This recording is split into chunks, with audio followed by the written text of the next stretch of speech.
اسلامی تاریخ میں بیان کیا جاتا ہے کہ سورۃ فاتحہ ان اولین آیات میں سے ہے جو اس وقت نازل ہوئیں جب حضرت محمد صلی اللہ علیہ وآلہ وسلم غار حرا میں عبادت کیا کرتے تھے۔ ابو نعیم نے دلائل النبوہ میں روایت کیا ہے کہ رسول اللہ صلی اللہ علیہ وآلہ وسلم نے حضرت خدیجہ رضی اللہ عنہا کو فرمایا کہ میں جب اکیلا ہوتا ہوں تو میں کوئی آواز سنتا ہوں، قسم باخدا مجھے اندیشہ ہے کہ کوئی اہم حادثہ واقع ہونے والا ہے۔ حضرت خدیجہ رضی اللہ عنہا نے کہا معاذ اللہ، اللہ آپ کو کسی پریشانی اور مصیبت میں گرفتار نہیں کرے گا۔ اللہ کی قسم آپ امانت دار ہیں، صلہ رحمی کرتے ہیں اور سچی بات کرتے ہیں۔ پھر جب حضرت ابو بکر رضی اللہ عنہ تشریف لائے تو حضرت محمد صلی اللہ علیہ وآلہ وسلم گھر پر تشریف فرما تھے۔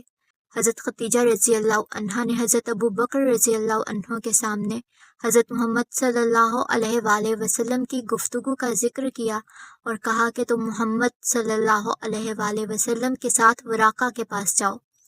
جب حضرت محمد صلی اللہ علیہ وآلہ وسلم تشریف لائے تو حضرت ابو بکر رضی اللہ عنہ نے آپ صلی اللہ علیہ وآلہ وسلم کا ہاتھ پکڑا اور کہا ہمارے ساتھ وراقہ کے پاس چلیں۔ رسول اللہ صلی اللہ علیہ وآلہ وسلم نے پوچھا ابو بکر تجھے یہ ساری باتیں کس نے بتائی ہیں؟ ابو بکر رضی اللہ عنہ نے کہا مجھے حضرت خدیجہ رضی اللہ عنہا نے بتائی ہیں۔ رسول اللہ صلی اللہ علیہ وآلہ وسلم اور ابو بکر رضی اللہ عنہ دونوں وراقہ کے پاس گئے اور سارا ماجرا بیان کیا۔ فرمایا جب میں اکیلا ہوتا ہوں تو پیچھے سے یا محمد کی آواز سنتا ہوں، میں یہ سن کر اس جگہ سے بھاگ آتا ہوں۔ وراقہ نے کہا آئندہ جب تیرے پیچھے سے آواز آئے تو بھاگنا نہیں، ٹھہرے رہنا حتیٰ کہ اس کی باتیں سننا، پھر میرے پاس آ کر مجھے بتانا۔ بس جب آپ صلی اللہ علیہ وآلہ وسلم تنہا ہوئے تو یہ ندا آئی اے محمد صلی اللہ علیہ وآلہ وسلم کہو بسم اللہ الرحمن الرحیم الحمد للہ رب العالمین حتیٰ کہ وللضالین تک پڑھا، پھر کہا بلکہ کہو لا الہ الا اللہ۔ بس رسول اللہ صلی اللہ علیہ وآلہ وسلم یہ سن کر وراقہ کے پاس آئے اور سب کچھ بتایا۔ وراقہ نے رسول اللہ صلی اللہ علیہ وآلہ وسلم کو بشارت دی اور کہا میں گواہی دیتا ہوں کہ آپ ہی وہ ذات ہیں جن کی آمد کی بشارت ابن مریم نے دی تھی، اور آپ کے پاس موسیٰ علیہ السلام والا فرشتہ آیا ہے اور آپ بھیجے ہوئے نبی ہیں۔ قرآن پاک کی اس سورہ کو قرآن کا خلاصہ قرار دیا گیا ہے۔ بہقی نے حضرت حسن سے روایت کیا ہے، فرماتے ہیں اللہ نے 104 کتب نازل فرمائیں، پھر ان کے علوم 4 کتب میں رکھے، تورات، انجیل، زبور اور قرآن۔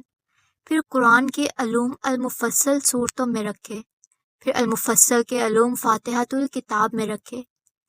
بس جس نے فاتحۃ الکتاب کی تفسیر کو جان لیا وہ اس شخص کی طرح ہے جس نے تمام نازل شدہ کتب کی تفسیر کو جان لیا۔ بہقی نے ہی حضرت انس رضی اللہ عنہ سے ایک اور روایت بیان کی ہے کہ حضرت محمد صلی اللہ علیہ وآلہ وسلم نے فرمایا اللہ نے جو مجھ پر احسانات فرمائے ہیں ان میں مجھے یہ بھی عطا فرمایا کہ اے محبوب میں نے تجھے فاتحۃ الکتاب عطا فرمائی ہے، یہ میرے عرش کے خزانوں میں ہے، پھر میں نے اسے اپنے اور تیرے درمیان نصف نصف تقسیم کیا ہے۔ امام مسلم نے حضرت ابن عباس رضی اللہ عنہ سے ایک بہت ہی خوبصورت حدیث روایت کی ہے۔ فرماتے ہیں کہ رسول اللہ صلی اللہ علیہ وآلہ وسلم تشریف فرما تھے اور آپ کے پاس جبریل امین بھی تھے۔ آسمان کے اوپر سے کسی چیز کے ٹوٹنے کی آواز سنائی دی تو حضرت جبریل علیہ السلام نے اپنی نگاہ آسمان کی طرف اٹھائی اور کہا اے محمد صلی اللہ علیہ وآلہ وسلم یہ وہ فرشتہ اترا ہے جو اس سے پہلے کبھی زمین پر نہیں اترا۔ فرمایا وہ حضرت محمد صلی اللہ علیہ وآلہ وسلم کے پاس آیا، سلام پیش کیا اور پھر کہا ان 2 نوروں کی مبارک ہو جو آپ کو عطا کیے گئے ہیں اور آپ سے پہلے کسی نبی کو عطا نہیں کیے گئے، ایک فاتحۃ الکتاب اور دوسرا سورۃ بقرہ کی آخری آیات۔ جب سورۃ فاتحہ نازل ہوئی تو ابلیس کو بڑی تکلیف ہوئی، اس نے بہت زور سے چیخ ماری اور اپنے آپ کو لوہے سے مارا۔ سورۃ فاتحہ کو ام الکتاب اور الشفا بھی کہا جاتا ہے۔ بہقی نے دلائل میں خارجہ بن تمیمی سے اور انہوں نے اپنے چچا سے روایت کیا ہے کہ وہ حضرت محمد صلی اللہ علیہ وآلہ وسلم کے پاس آئے پھر جب حاضری دے کر واپس آ رہے تھے تو ایک قوم کے پاس سے گزرے جن میں ایک پاگل شخص تھا جس کو لوہے کے سنگلوں سے باندھا ہوا تھا۔ اس مجنون شخص کے گھر والوں نے کہا، کیا تمہارے پاس کوئی اس مریض کا علاج ہے؟ تمہارا ساتھی یعنی حضرت محمد صلی اللہ علیہ وآلہ وسلم خیر لایا ہے۔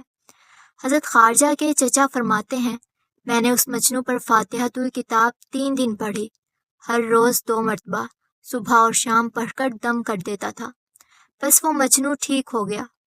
ایک اور اہم واقعہ جو احادیث کی کتب میں درج ہے وہ ابو سعید خدری رضی اللہ عنہ سے مروی ہے۔